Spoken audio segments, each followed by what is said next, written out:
All right, hello and welcome back to Working Title. To recap. All right, to recap. So after learning about the existence and nature of the Dreamer, the party went to investigate Varici in his tavern room, to which there wasn't anyone there, but y'all did find a couple of very interesting documents, and those are they're in the VC text channel for reference. And we also learned that there's more to Varici than meets the eye. We're not entirely sure what, though, or why, or how. Let's see what else we go over. We came across a couple of fallen adventurers also, the last of which had mentioned that the Dreamer was responsible, although not much more besides that could be inferred, because there wasn't much left at the scene. There is some light disagreement between party members as to what exactly is the Dreamer based on what they found at the scene. Oh yeah, Emmeline found a journal and got super invested in the story that it held. Pulling up my notes. Right. It told the story of another mage who came across a cleric in a tavern. One thing led to another. They fell in love, and the cleric mysteriously died.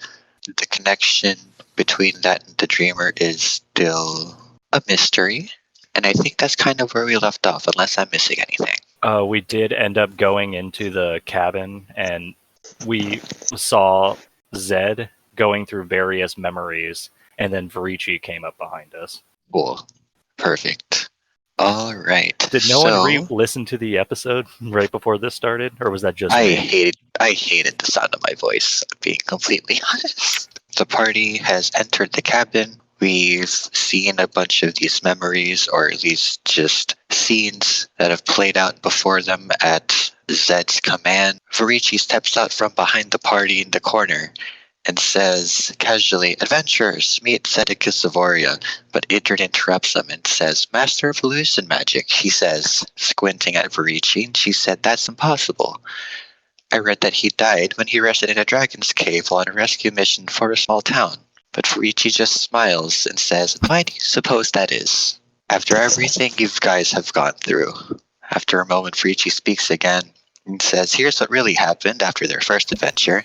He steps aside and he's gesturing at Zedicus, who's sitting at his chair, who's teary-eyed at this final scene that the smoke kind of settled into. And it's a wizard wearing very similar robes to what he's currently wearing, if not in much better shape. There's a body of a woman in his arms, and there's an arrow protruding from her chest, and his face is turned skyward as if screaming in grief. And as the party looks on, Varici crosses the room to stand beside Zedicus, who makes no movement to acknowledge his presence, if he does at all. And he looks back at Idrynne and says, "We both know what happens when you mix magic and emotion."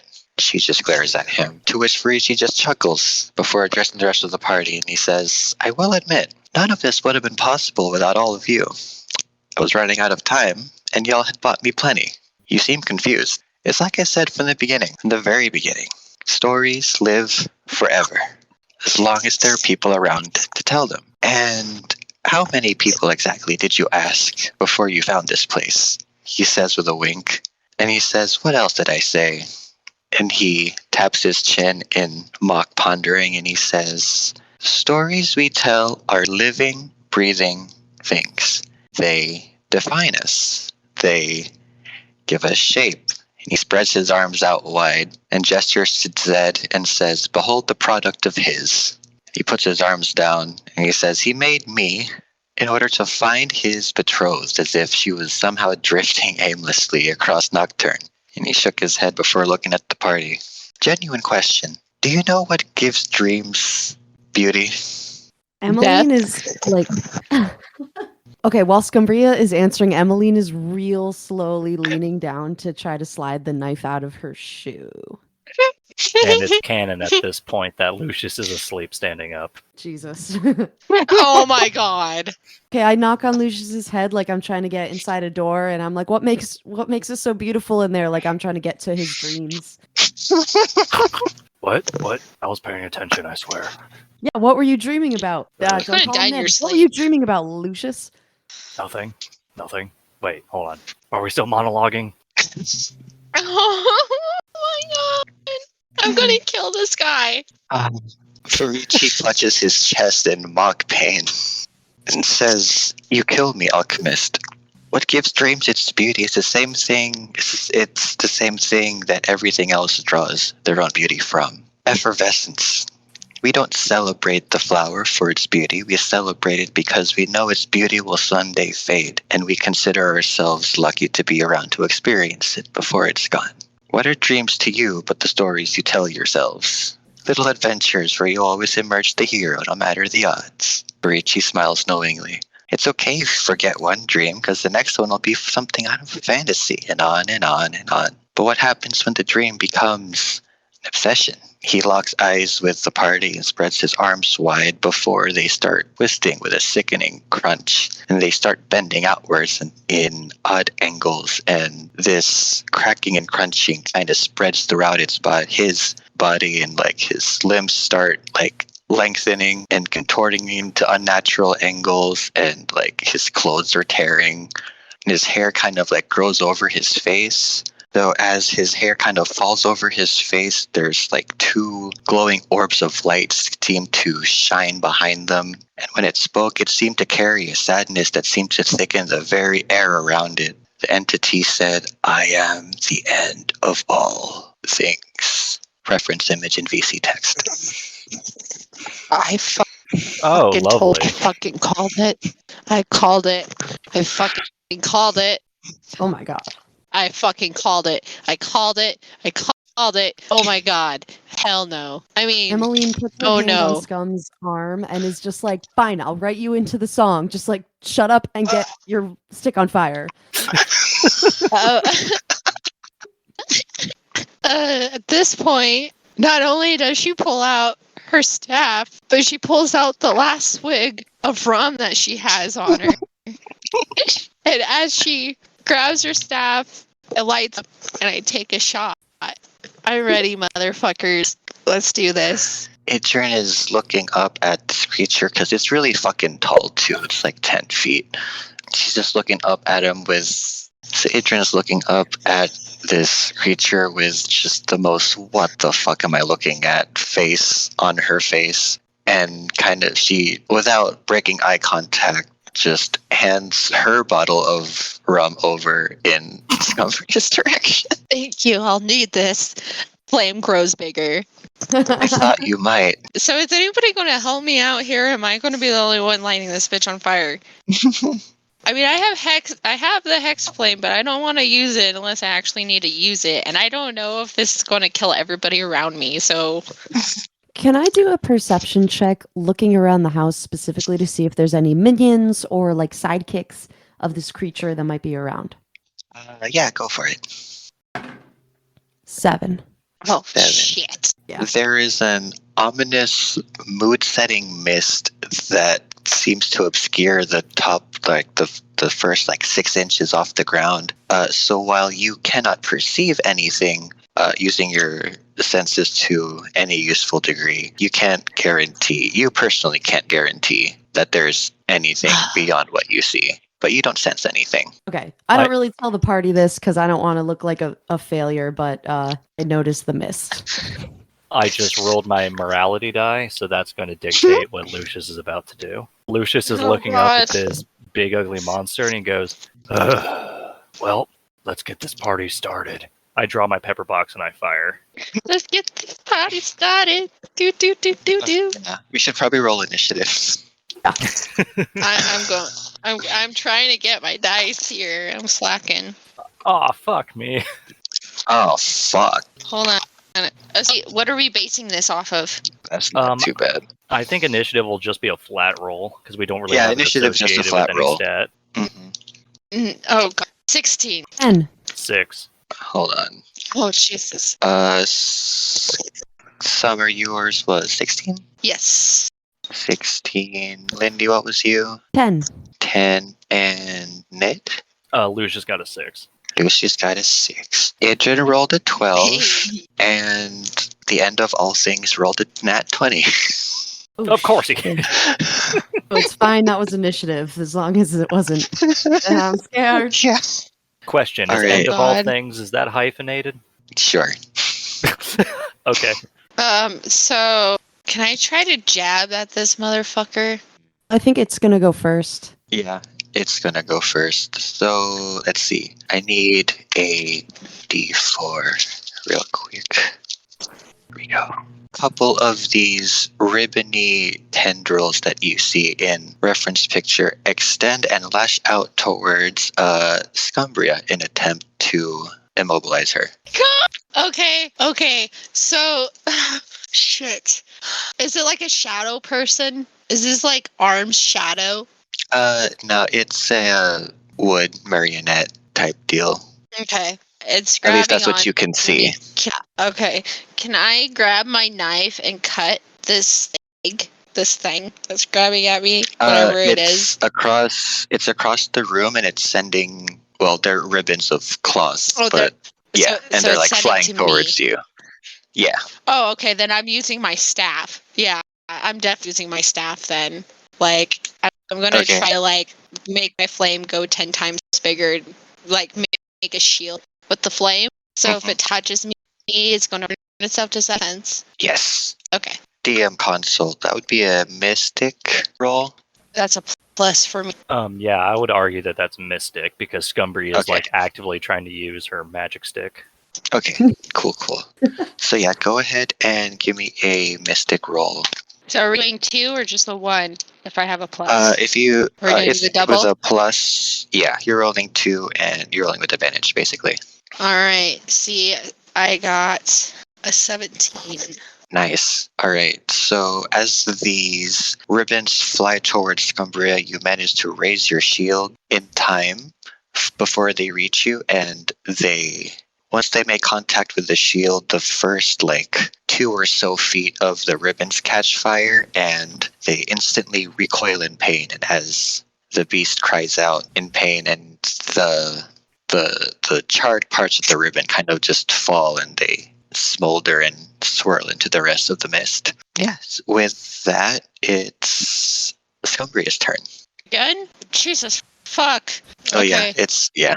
Okay, so is this monster thing is still there, right? Yep, it's still across the room. I'd say maybe 50 or so feet from where the party's standing, and I'm just assuming the party is standing roughly 5 or so feet apart, but in a cluster. Okay, so am I allowed with my knife? I'm gonna try to just stab.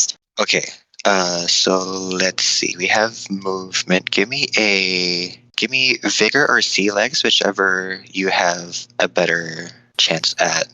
Oh shit, neither. Okay. Fuck. Disadvantage. Here we go. I got a 11. Okay, so with an 11, do you have your shield raised still? Or did you lower it once the attack was blocked? So, how I pictured it is she's still holding on to her staff, which, I mean, creating that big flame. So, yeah, kinda. And then the other arm, I'm charging with my knife. Okay, cool. Okay, so I'll say with an 11, you cover about half the distance. So you've broken from the party formation. So you've broken from the party formation, and you're about halfway between us and the end of all things. Oh my fucking Christ. Okay. I need help. If that's the end of your turn. Ooh. It is. Idrynne. Hello, me. Whew, this is weird. I will... No, I don't do that. Actually. No, I have to touch you. Damn it. I don't have enough desk space for all my notes. I'm too far. That's what happens when you try playing a hero. Okay. Idrynne Oh yes, is you're going... the hero of the party. Let's go ahead and just... I mean, admittedly, we are in a fantasy world, so... Okay, Idrynne is going to cast Arcane Shot in the same manner that she did back at the sanitarium. So archery flavored. She misses by a mile. Oh, shit. Well, wait. The monster could roll worse. You never know. Oh, this is true. Thank you for reminding me. Or no, absolutely not. The end of all things catches the shot in one of its tendrils and snaps the arrow in half, and the arrow just dissipates. Damn, we job, suck team. tonight. Yeah. And Idrynne just looks at what happened and just goes, well, shit. Oh, no. Emmeline. Okay, I would like to move up as close to the end of all things. No, I would like to move up as close to Scumbria as I can get. Okay. How are we dealing with movement? Is there any like rough terrain Um, between me and the destination? No, it's a pretty, there's like a coffee table, but it's off to the side, so there's nothing directly in your path. So you're clear. Cool. Okay. I stand next to Scumbria. I'm too far away to make any battle actions. Is that correct? Yeah. Yes. Okay. Yes. Instead, I'm going to turn around at my party. I'm going to look at you guys and I'm going to say, if this thing is so intent on telling stories, I'll tell you a story. Question for the DM. If I have Emmeline Yes. say an inspirational story, the Mhm. intent of pumping up the party, how would you interpret that? That's what she wants to do. With how we're doing, with just how we've been rolling dice for its purposes, I would interpret that so that any roll to hit and any roll for damage would be rolled with advantage, regardless of what's on their stat. Okay. Emmeline turns around and starts telling you guys a story about a really inspiring dream that she had last night to combat all this talk of like dreams and stories. So she's like, I dreamed that I picked a really pretty flower and then angels of God came down and blessed the flower and I sniffed it and it was the greatest smell I ever had. She tells you this and it pumps you guys up way too much. Admittedly, I really do like flowers. What kind of flower was it?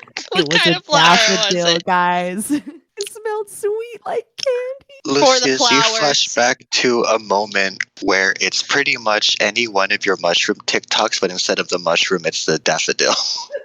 Yes. The video Where game comes someone out on picks Friday. it, hands it to you, and you take it and you dance a little jig. Aw. Pumped up, my dude. Even though that was all Lindy's idea and hard work. Inspo. Do I want to do anything else on my bonus action?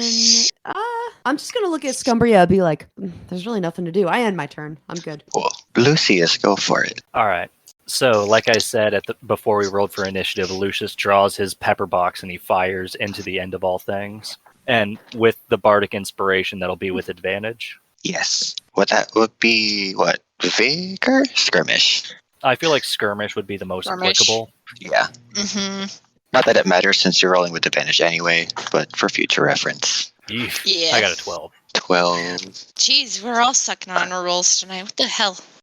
With a 12, let me think. With a 12, if not some, but not all of the shot hits his non-sword shoulder, so a couple of his tendrils are torn off and not usable anymore. He cries out in pain, ooh, with a whisper, and it speaks to the party and it says, none will remain to tell your story. As a bard, I'm personally insulted. As a swift action, Lucius takes off his mask for a split moment. The 7 eyes underneath his face begin glowing red, and I'm going to do Blood Curse of the Eyeless at him. Nice. I'm not familiar with that spell. What does it do? It's not so much a spell as it is like a magical ability. Pretty much just I'm trying to Blood Curse him so then the creature has disadvantage on its next attack roll. Okay, nice. So disadvantage, the end of all things will have. Ended it. Anyway, it is the end of all things turn. All right, movement. It closes the distance between Scum Emmeline and itself. So there's now maybe a 10-foot gap between the two of you. It lunges forward towards... Dang, sorry, Stommer. It lunges towards Summers in a downward kind of strike. Oh my! Like downward, like coming down Yeah, from like up. he's taller than you, so he's like chopping up and down, like towards your head, basically. Oh, fuck. Okay. Okay. So, do I want to do that? I don't want to do it in a closed room. Okay. What I'm going to do, since it's like starting to chop at me, at this point, I'm going to drop my knife and grab my staff and make like a swirl motion out of it. So I'm like swirling this around. So it's sort of creating like a hot tornado, like a tornado on fire. Cool. So I could try to like suck it up. That's the best I got right now. Okay. So what do I have to roll for that spin? Actually, so for the spin, I'm gonna just go ahead and let you do it as to whether or not it works. Go ahead and go ahead and just roll with advantage. Because Lindy's story has you hyped. Woo! Daffodils. Or Emily's story, I'm sorry. Daffodils. Daffodils. Dancing with the flowers. Dancing with the flowers. I got an 18, yeah. Yeah, Oh, dang. girl. I just look at you, I'm like... Okay, this is kind of spicy for you, Summer. Ooh. So fuck. not only do you successfully deflect his strike, so his strike is coming down. It hits your fire cyclone, for lack of a better phrase, and it gets caught in itself. Basically, it sends the strike off and to the side, out of harm's way, and in doing so, you now have him off balance with his sword arm firmly embedded into the floor. Give me another roll with advantage. Okay, fuck. This is so spicy. Oh shit, 16. Nice. Okay, so while... Which is nice, because the other one was a 1. Wow. So as his strike is deflected into the ground, you instinctively turn and redirect your cyclone into the entire left side of the end of all things, thoroughly burning his arm. Yeah, and he's crying out. Like, it almost hurts your ears how hard, because he's that close to you. Not to any damaging effect, he's just really fucking loud. So his arm glows with a couple of residual embers for your attack, and a bunch of tendrils come out of seemingly within him and start wrapping around his arm desperately, or seemingly trying to bandage or ease the pain on him/itself. With that being said, it's your turn. It's my turn? Mm-hmm. Oh no. So his leg is stuck in the ground, correct? His arm, his sword arm is embedded in the ground currently, and yeah. Can I try to chop that off with my blade? You could, yes. Yeah. It's like arm distance, right? From me? Yeah, pretty much for you, yeah. So you don't even have to move to close that. Okay, so I'm rolling with an advantage still, right? But what would that be based off of? I'd say skirmish. Skirmish? Okay, I had a plus on that too. Okay, so you just roll with advantage anyway. 14. Nice. With a 14, you managed to cut through the bandages the end of all things, had hastily put on himself, and also managed to cut about halfway through his arm. Still, for the most part, pretty firmly attached, but you definitely made a dent, quite literally. That should be the end of my turn, correct? You still have a bonus action. I still have a bonus. Can I try again? You can't strike again, but you could probably anything else. I can't really limit you on a bonus action. Okay, so can I do a check to make sure there's nothing else surrounding us? Yes. Okay.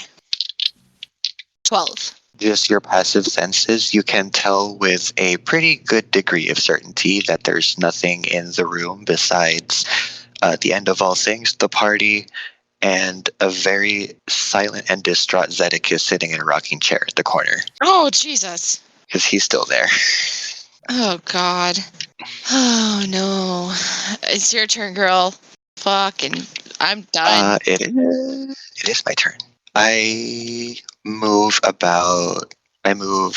halfway between where we started and where you guys are. Actually, no. I close the distance. I conjure an arcane sword and just swing at it. So that's a mystic. I go 16, and I'm rolling against a 4. Yay. I hit. Whew. Okay.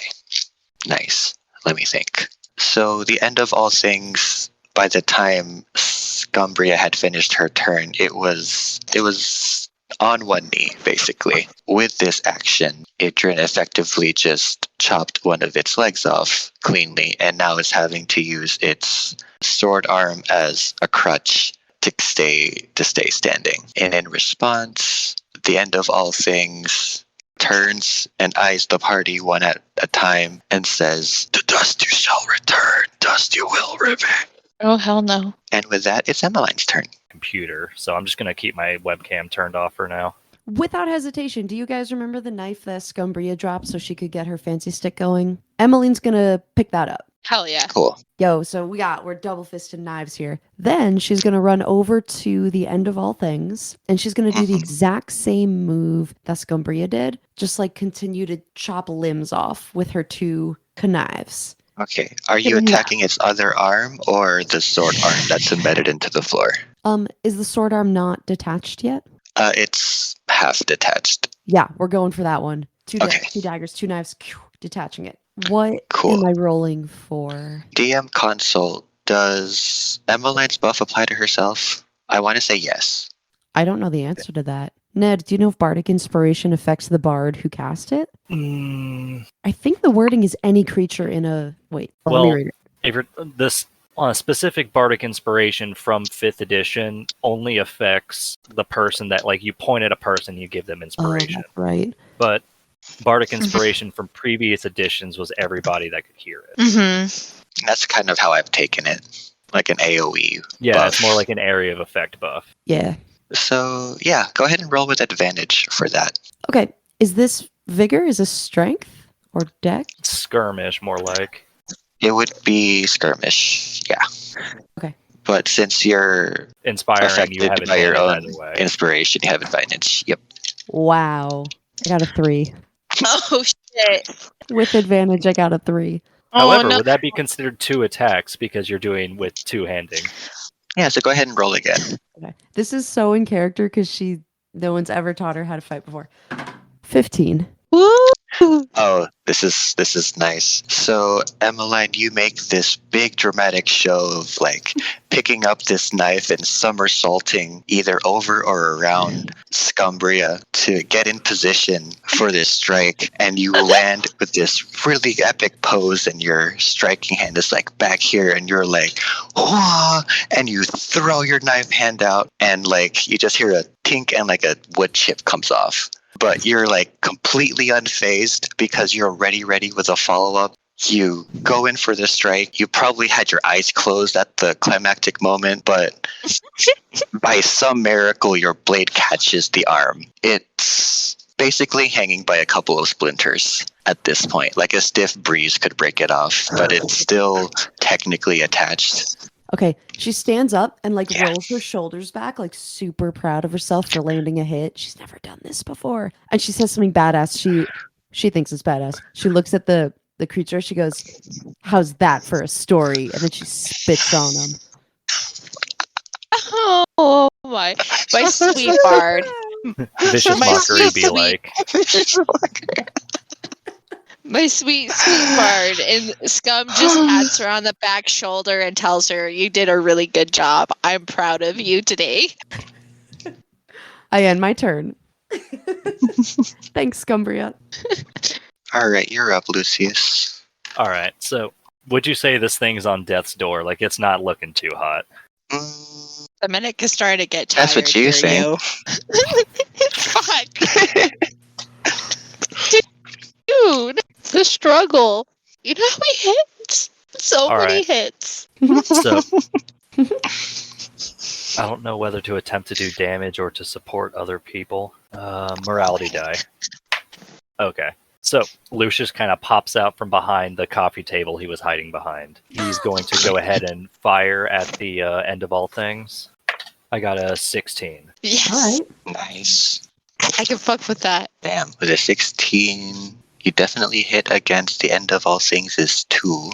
Yes. Celebrate the good times. So the force of the blast, you ragdoll the end of all things, like just off to the side, and you send him tumbling into a wall. Its arm is still sticking up out of the floor, but it's no longer attached to itself. Oh my And it god. kind of just like rolled over and like crashed into the wall, and it like crumbled in a heap. But actually, no, that's kind of where it is right now, because it's still Lucius's turn. All right.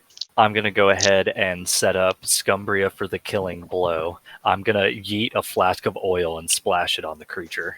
I'm going to burn it. Would I roll to hit covered in the oil? Yes, because you're basically throwing something across the room. Nat 20. Yo. Damn. Yo. Emmeline says that in character. She doesn't know what yo means, but she says it. Yo. Pirates say yo-ho all the time. Did you see that? She just pats over. She doesn't even know what she's feeling right now. She's just like, did you see that? That Emily right just there is in my awe, ticket. In awe. The two, because we're standing next to each other. The two of us are just like, wow. I'm like specifically remembering this moment because I'm gonna put it in a song later. So I lean spicy. over to Scumbria. I just lean over to Scumbria and I go, light him up, baby. Yo. But that essentially All ends right. my turn. Okay. So with the same crunching and cracking sounds that started all of this, the heap or the crumpled form of the end of all things starts to shift and stand up, slowly bring itself to its feet. It has no arm, and so the arm that's gone and the leg that's like in half is on the same side of his body as he's standing up and at this point leaning against the wall for support. And he looks down at his crumpled form and it starts smacking its good arm against the wall just repeatedly. Oh, he's tearing this bitch down. He's going to tear this bitch down, dude. Calm down, Kyle. Calm down. Until it breaks off at like just below the shoulder. He grows a new arm. He kind of maneuvers it with his foot and like jams it into where his sword arm used to be. And now he's using his right leg and his new left arm to move around. And his stump of a left leg, I think, is kind of just dragging behind him. So That's not terrifying. This is one ugly motherfucker. Almost uglier than you. And Rude. you died once. Actually, I've died multiple times, but let's not get into that right now. We'll unpack this later. Just hit him. it's too weak. It doesn't attack, but it very slowly starts making its way towards the party, like literally moving one limb at a time and kind of dragging the rest of his form as it moves away. His voice sounds a little bit more labored now. In between grunts of effort, he seems to say, "This is your..." And Idrynne kind of she drops the arcane sword that she had previously conjured and turns to Scumbria and says, "I need a drink." Okay. So, since it's about to be my turn anyways, I'm just going to go ahead and hand you back the bottle that you gave me prior for a shot. So we're passing this bottle back and forth. But at this point now, so I just hand the bottle back off to you. Hey, man. And it's how we live, okay? Gotta stay warm somehow. So she, gives you the bottle back and preparing for another battle, because obviously we're not done yet. Yeah, so Idrynne, she takes the bottle and is just staring at the end of all things as it very creepily makes its way towards the party, and she's just drinking while maintaining eye contact with this thing. Oh, can I light this Let's bitch see. on fire? It is still dripping with oil, but we'll We get need to back make to sure. that. Okay. But Idrynne's like, y'all can see, since she's standing next to y'all at this point, she's thinking, despite the fact that she's basically single-handedly chugging this rum bottle right now. And after a minute, she puts the bottle down, or she sets it down, and she seems to stumble in place a little bit. It's like, something's up with this thing. And she's looking at Scumbria as she says this. Yeah, there's a lot of fucked up shit that's going on with this thing, and I don't want to be here to find out that this guy can like mutate or something. So like, can we try to kill this? Can we nods. And yeah, it is Can your we take- turn in combat. Yes. can we take another shot for a second, like between sisters here? Can all three of us take a shot? I mean, even read bird it person. after we kill this bitch.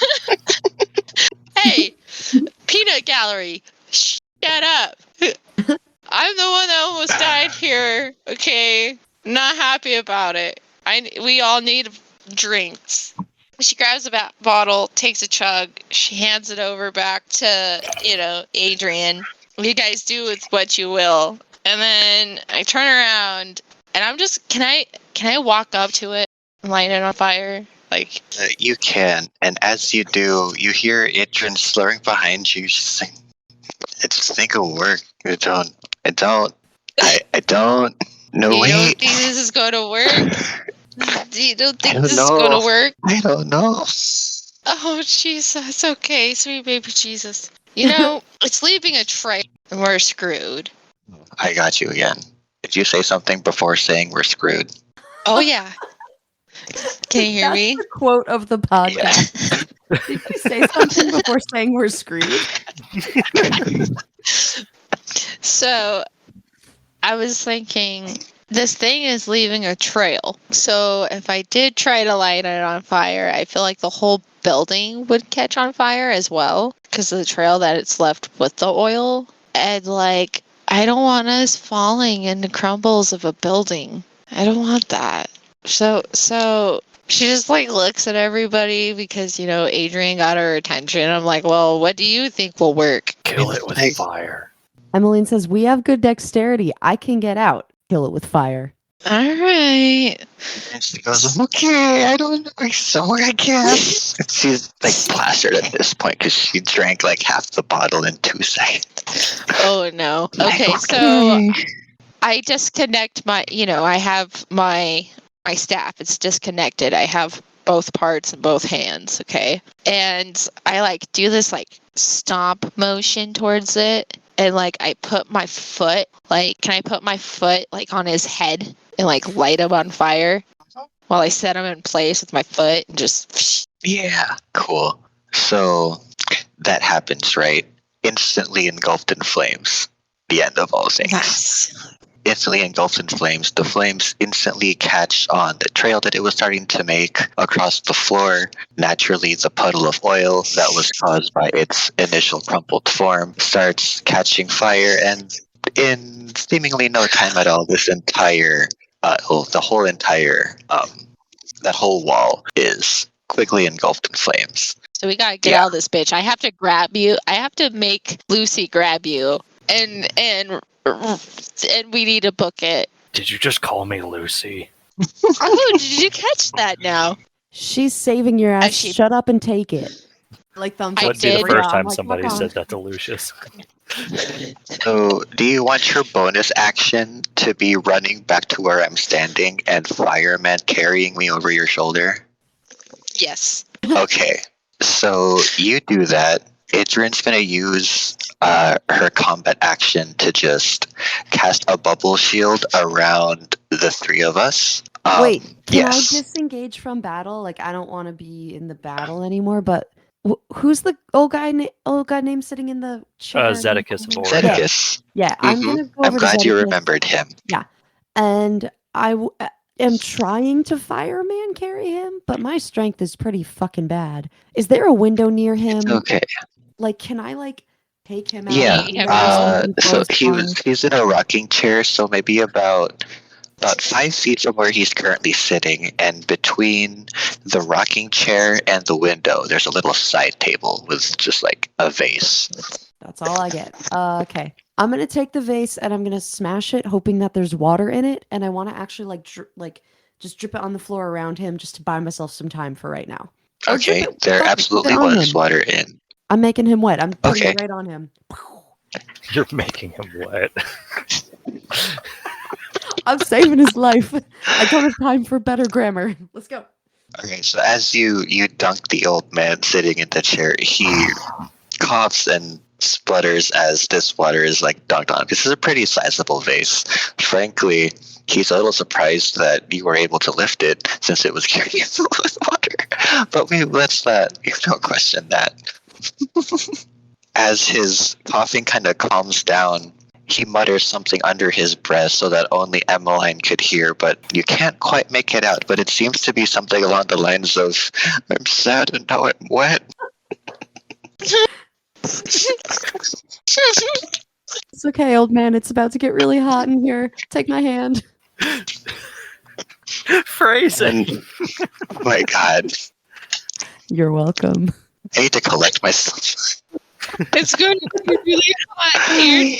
Yeah. It's like a one night stand. I'm sad and I'm wet and things are about to heat up. Someone needs to make that a quote. Ned. Ned, help.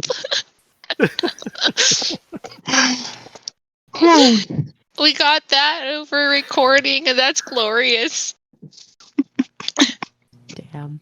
Okay, so at this point, I'm gonna take his hand and try to. So at Emmeline's touch, whatever the old man had going on upstairs seemed to just stop, dead, screeching halt. And he lifts his head and slowly turns to look at you. And mind you, this is probably the first time this old man has moved in probably a couple of centuries. He looks at you, and his eyes are a stormy gray, clearly has seen more than his fair share of shit. And he looks at you with the most awestruck look in his eyes, and he goes, "Huh?" Huh? There's no time to explain. Get out of the burning house. He mumbles again, seemingly incoherently, but Emmeline manages to make out. It's like, if this is how I was woken up every time, and he kind of just lets Emmeline do whatever. Emmeline, you got yourself Phrasing. killed.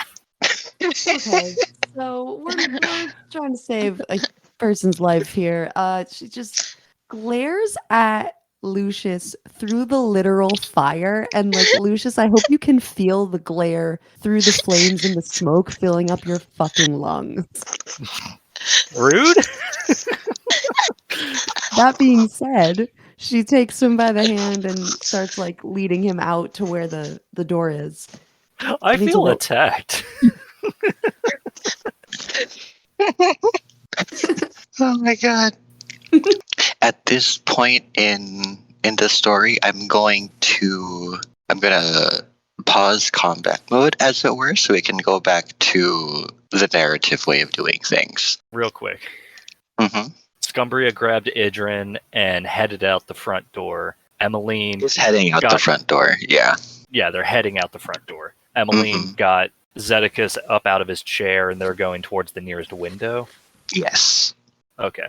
So, at this point, Lucius is kind of looking around at all the chaos. Turns out the flask of oil was a bad idea in a wooden cabin. And he goes, "We should go.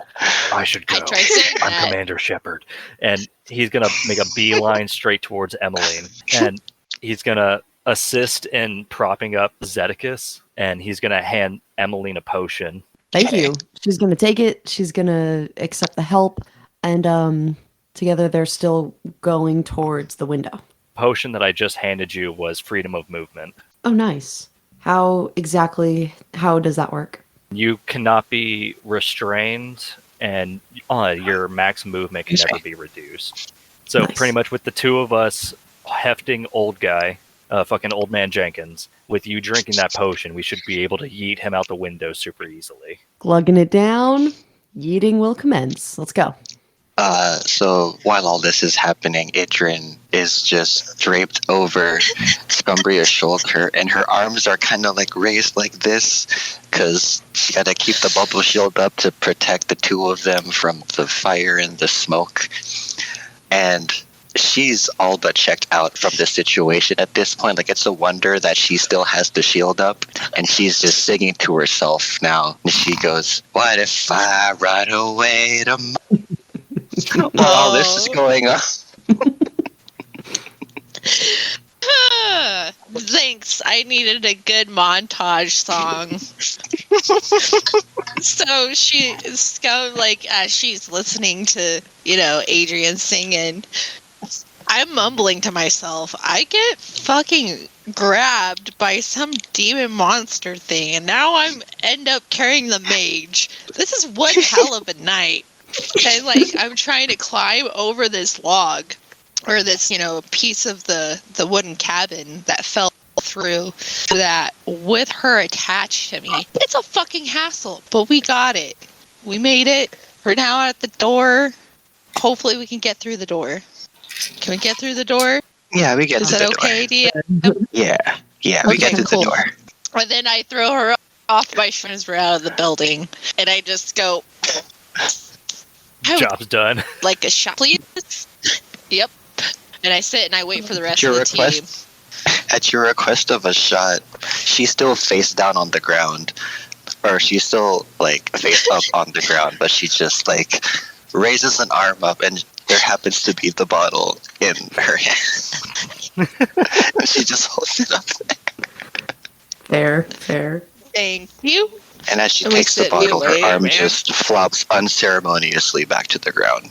A little cloud of dust poofs where it lands. I'm sitting next to her and just shaking my head, waiting for the rest of the Okay. team to arrive. And just patting her Meanwhile- on the head. Meanwhile, back inside the cabin. Okay, I'm gonna lift the wet and confused mage up, fireman style. Oh, then I'm gonna realize I'm gonna turn to Lucius and be like, "Break the window. Should we break the window ahead of time? He'll probably get cut on the glass." I'm starting to think about this way too much. Don't worry, I got it. I grabbed the rocking chair that Zedekus was in and yeet it through the window There we go. to Emmeline preemptively just break it so we follows. can get through. She knows right what to Said do. it just goes. Chair goes through. She yeets him through. And Oh, then I God. definitely want to cartwheel the fuck out this window. I feel like that would be a role for you to cartwheel. Emily, not only do you cartwheel out the window, but you throwing knife toss Zed out of the window straight.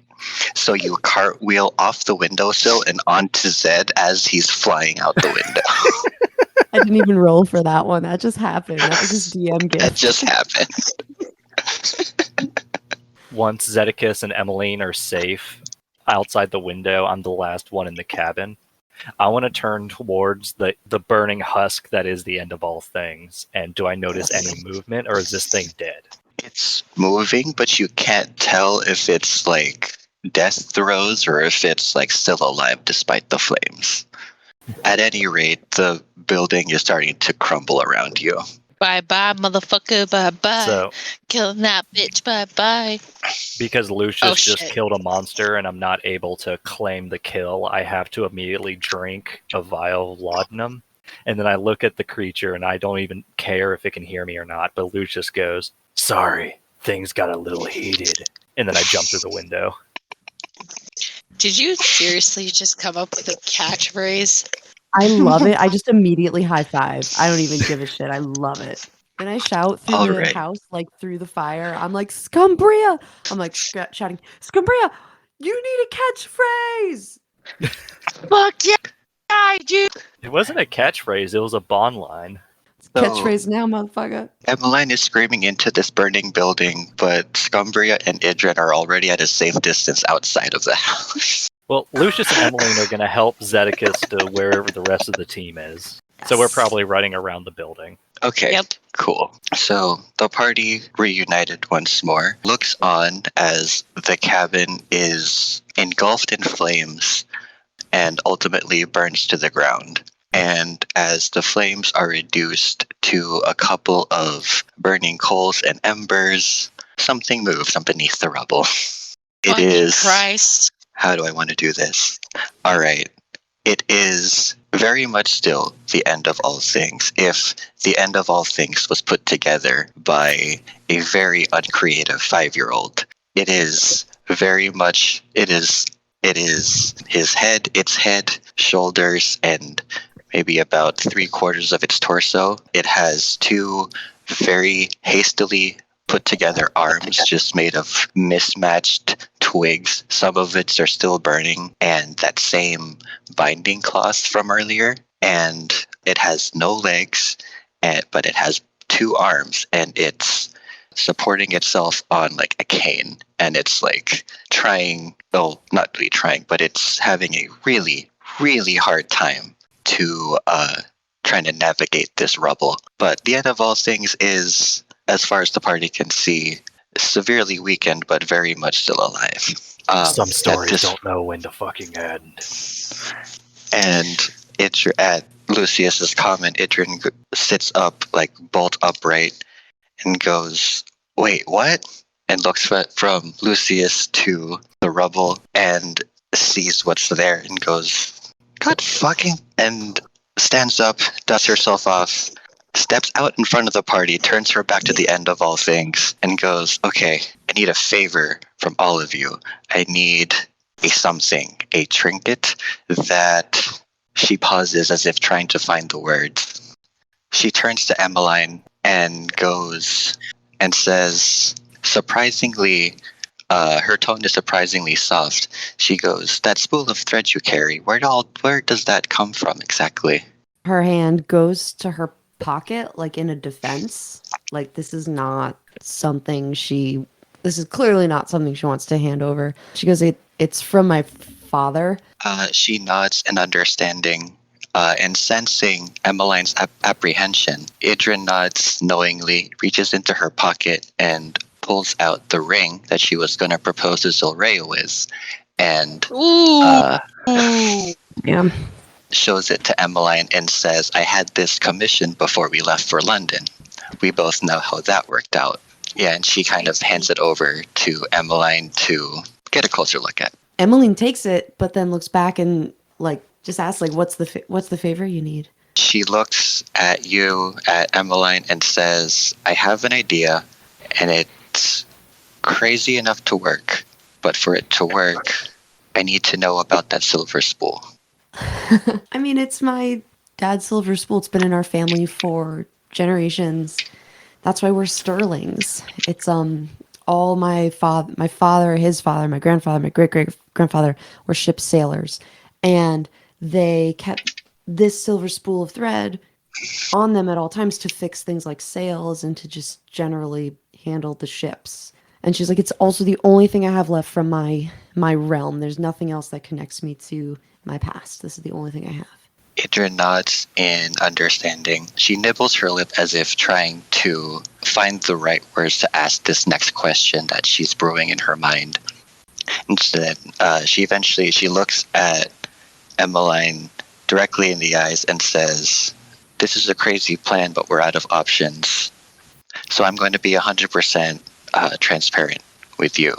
The end of all things thrives on stories, specifically endings. It's a parasite, basically, that takes the stories that we tell and leaves nothing but destruction in its wake. And I'm going to stuff it. Specifically, I'm going to fill it with so many endings it cannot possibly stomach them all. And I wouldn't ask this of you because this clearly means a lot to you. And I wouldn't ask this of you if there was any other way. But Miss Sterling, I need just a fragment of your silver thread." I mean, she looks at Idrynne and her hand's still in her pocket and no. Is there anything I can give? Idrynne looks over her shoulder and says, that depends. I need...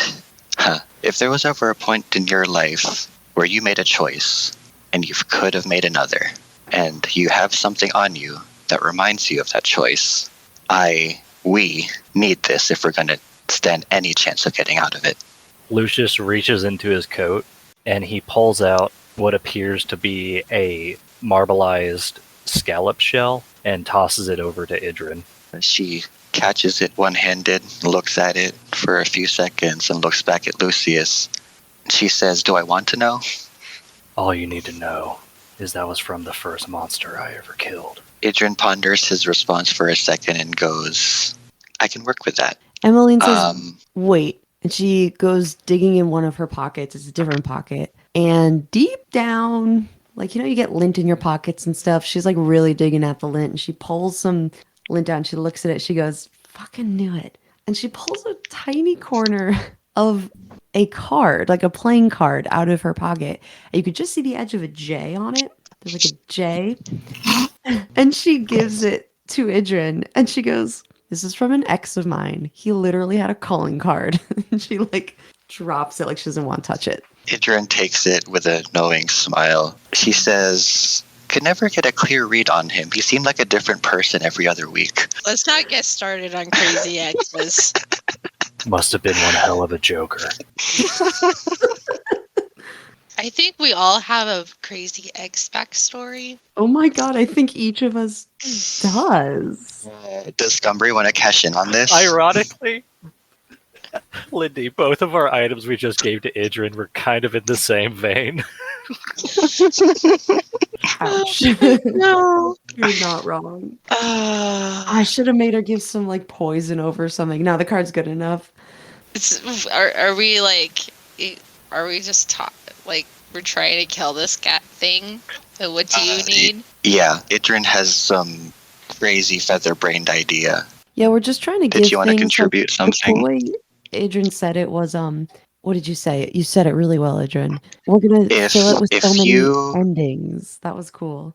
So Idrynne has a plan to basically overstuff the end of all things by filling it with so many endings it literally cannot eat a single one. And she's right now gathering items of sentimental value and contributing one of her own from the crew. And you don't have to, but I'm opening the door for Scumbria to hop on the train. Oh man, I would if it didn't have give me special abilities. But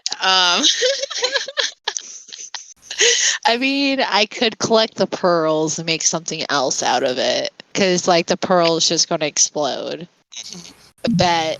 Okay. I'll do that. Twisted as fuck. Okay, I dig that. A new beginning for that thing. I'm digging that. I have ideas. Yes, I will give this to you. Okay. So what is it exactly? So, oh no. So, remember, that one asshole, he that shall not be named because emotional damage. I had that pendant that he half-ass made, and I went back and I found the unfinished pendant. Did he really though, you asshole? Did he really? Emotional damage. But it does have abilities. I have to pull that back up. But my idea is if I give it to him and let's say it burns, okay, it shatters. I can recreate a new life for it. So okay. I don't know. It's a beginning to from an ending. I don't know. I'm really high right now. It's okay. Let's go with it. Just go with it. Idrynne takes this pearl from Scumbria. It's a moon jelly amulet that was carved from mother of pearl. That's really cool. I see. Cool. So she takes the amulet and she looks at these 4 items: the ring, the amulet, the card, and the seashell? Question mark? Yeah. Okay. She looks at these 4. This is some weird tarot deck. Anyway, she looks at these items and looks at the crew, mostly to Scumbria and Lucius more than Emmeline, that she says, there's a pretty good chance you guys aren't going to get these back. Are you sure? Yeah. She sounds It's happy when she fine. says it too. What are memories but stories that have already ended? I like that. Yep. Lucius is with it. All right. So Idrynne looks at the items once more, looks at her crew, and says, "Thank you, all of you." And she turns around and walks very dramatically towards the end of all things, who at this point has finally managed to get to the edge of the pile of rubble that was once his house. So as it's shambling over, Idrynne takes a couple of steps forward from the party, looks at the end of all things, maybe 45, 50 or so feet away, and she materializes her goblet, takes a long sip, tosses it over her shoulder, where it disappears before it hits the ground. And she goes, "Hey, I bet you like to fancy yourself a god. Someone thought I thought myself a god once.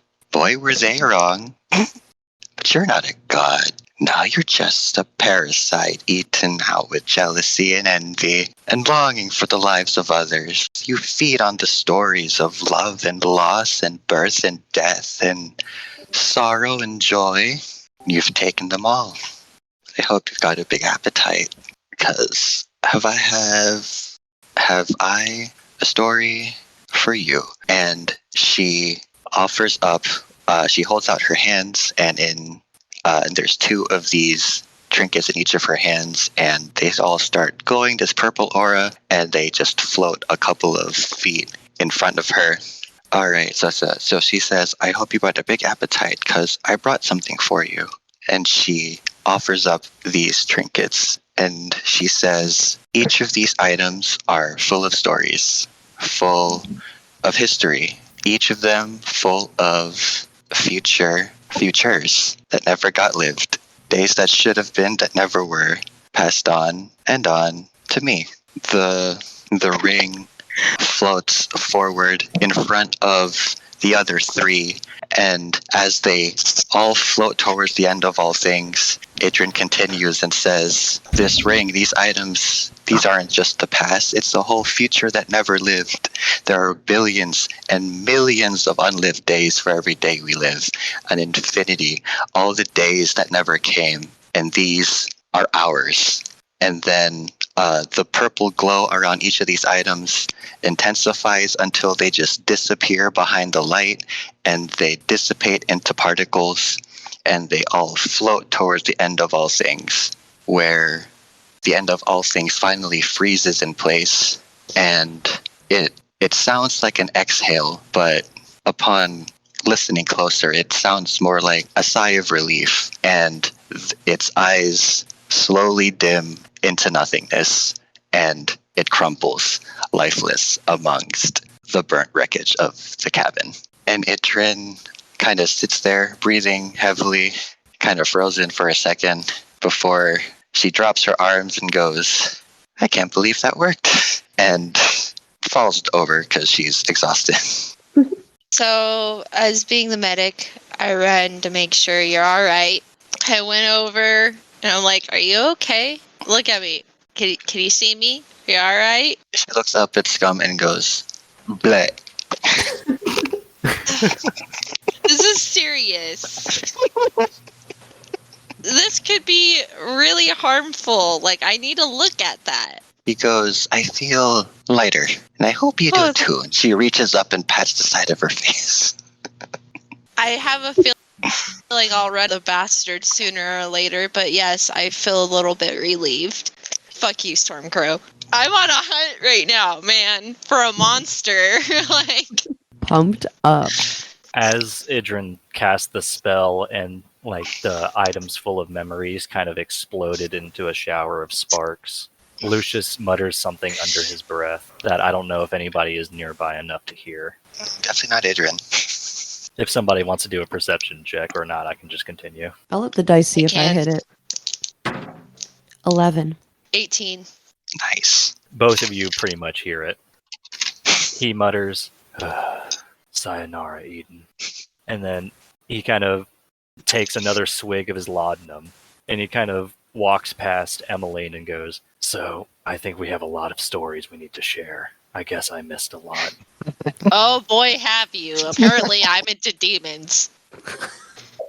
Good to know. Emily looks Amazing. between the two of you and she's like, next round's on me. And she looks at Zed too and she's like, you can come too. I think you're a good storyteller. Oh, fuck, I forgot about Zed. Holy shit. Are we gonna get paid for all this? Oh my god. We have this old man. We have to get him back somewhere. Oh my god. Yeah, someone's missing him. Some grandkid somewhere's like, where's Papa? All right. So while the crew is just bantering away, Zedekus slowly gets up and shambles over to the party, still covered in dust because he was yeeted out the window, and a little bit of soot because he was in a burning building. And he goes, "Excuse me, I'm so sorry." Also, he looks a lot younger, like he's not buried in facial hair anymore. But he goes, I don't know where I am. I feel like I've been asleep. Last thing I remember. I don't remember the last thing I remember. Lucky for you, we have a couple journals right here. Emmeline pulled out actually Zed's own journals. And then she's like, maybe we should bring you back to I forgot his name, the guy at the tavern. Wait, his name is Did we ever get a name from the bartender? Varici. I was thinking of Varici. Varici. Actually, you can, I'm going to roll with that. Zedekus hears the name Varici and he goes, Varici. And he ponders the name for a moment and he goes, I knew someone, I think. Maybe I dreamed him. And he shakes his head. He walks off a short distance before pausing and turning back to the party and goes and says, which way to town? Come on, you're getting a drink with us. First round's on me. We all go back to the tavern. Emmeline, at least, is trying to lead everybody back to the tavern. Mm-hmm. Yeah. Real quick, Lucius looks at the cabin that's probably completely burnt to the ground. There's no immediate trees or other buildings that the fire could spread to, right? No, not really. Okay, Little good. Then he firefighter. just continues with the rest of the group. In I have a fact, question. the only thing that's technically standing is the stone column that made up the fireplace. So I have like a question. The Mhm. items that we once like had, did they like leave behind pieces at all? Or are they like poof? No, they're poofed. Okay. Word. Ashes to ashes, dust to dust. I'm gonna beat this bird to dust. I'm going to beat this cup of rum to dust. Make it 2 cups. Make Alright, it 5. So as we make our way back to town, this is really cute. So Zedekus and Emmeline are talking over his journal as if they're in a book club, and Zed is asking Emmeline questions about the him character. Aww. Oh my goodness.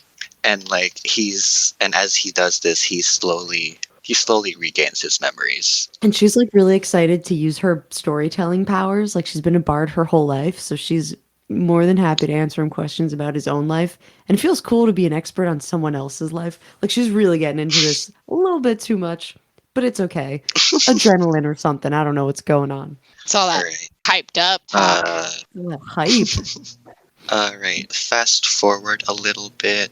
Tavern Keep is, we're all at the tavern, the 4 of us. Zedekus has rememorized enough of himself. Him and Emmeline are just going to town because they're both storytellers. They're both storytellers at heart. So they're kind of they're going in. Let me see. In the middle of your conversation, he closes his journal and pats the cover twice and slides it to Emmeline and says, I'd like you to have this. Really? She's like, obviously I'm going to make songs about this. I mean, that's where we're going next, but I'll keep it, as a gift from a friend as well. Zedekus says, as a matter of fact, I hope you do. And looks at her in the eye and says, I know my story is safe with you. She just smiles and like from one storyteller to another, one bard to another, just looks at him and just like nods. There's not many words that need to be exchanged because they both understand. She's also telling him in the nod, you freaking bet I'm gonna make the story way more dramatic than it really is. And like you see that puzzleness in her eye, like we know.